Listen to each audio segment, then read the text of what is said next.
Toujours dans la même veine de la journée mondiale de l'environnement, nous sommes allés à la rencontre du président de l'Association professionnelle des environnementalistes de l'État, une association qui regroupe des cadres du ministère en charge de l'environnement et elle œuvre dans l'accompagnement des communautés à travers des activités de sensibilisation, de formation et l'accompagnement pour les projets verts.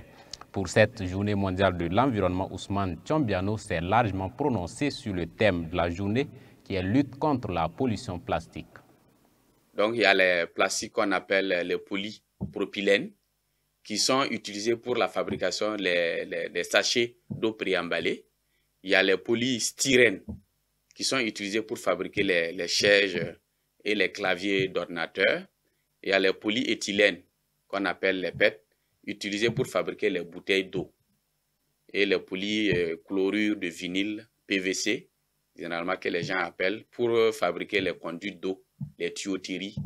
Et la prolifération des déchets plastiques est favorisée par plusieurs causes.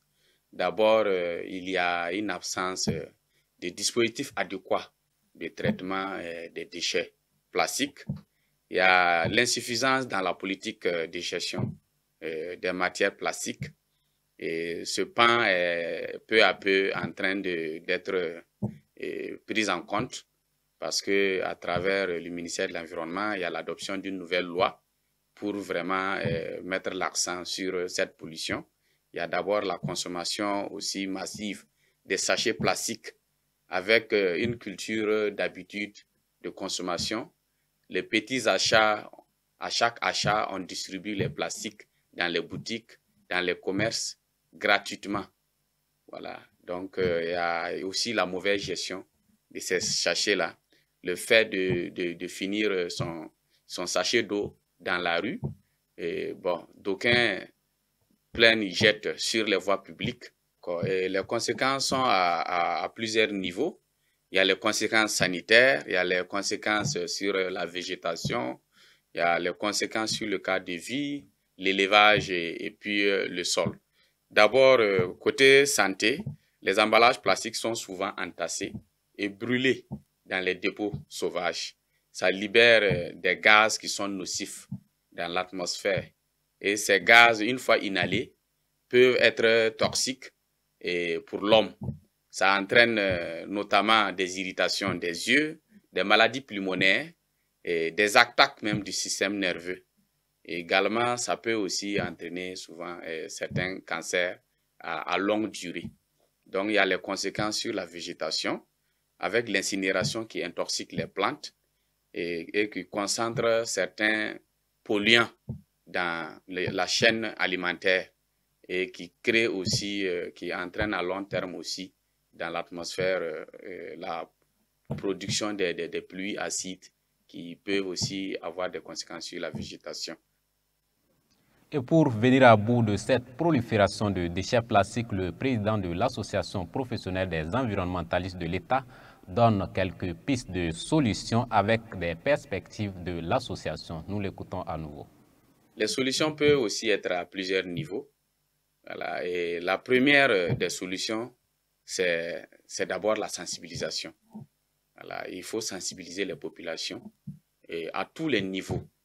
Voilà. Et cette sensibilisation peut s'appuyer sur l'éducation environnementale, voilà, qui est l'ensemble des actions de sensibilisation, de formation et d'information du public en vue d'adopter des comportements éco-citoyens. Le deuxième niveau, c'est vraiment de travailler à la valorisation de ces déchets plastiques. Et cette valorisation peut passer autour du recyclage. Nous voyons que beaucoup peuvent utiliser le plastique pour en fabriquer des panneaux de signalisation. Il y a des tables bancs que les gens en fabriquent. Il y a même des vestes, voilà, des paniers qu'on prend à travers le recyclage. Il y a également la récupération. On peut récupérer les bidons pour en utiliser à d'autres fins. L'une de notre activité phare, c'est de créer vraiment un quartier écologique.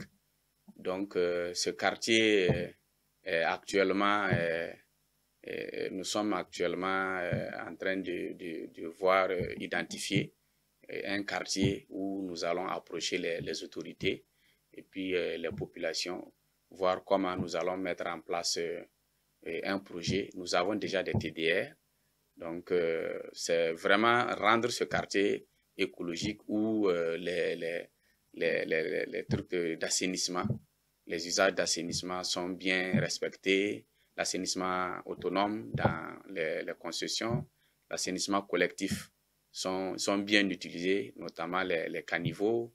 Voilà, également, il y a des jardins, il y a la production de fumier pour en faire de la maraîchiculture tout autour. Vraiment, voilà ce que nous sommes vraiment en train de réfléchir dans les jours à venir pour mettre en place.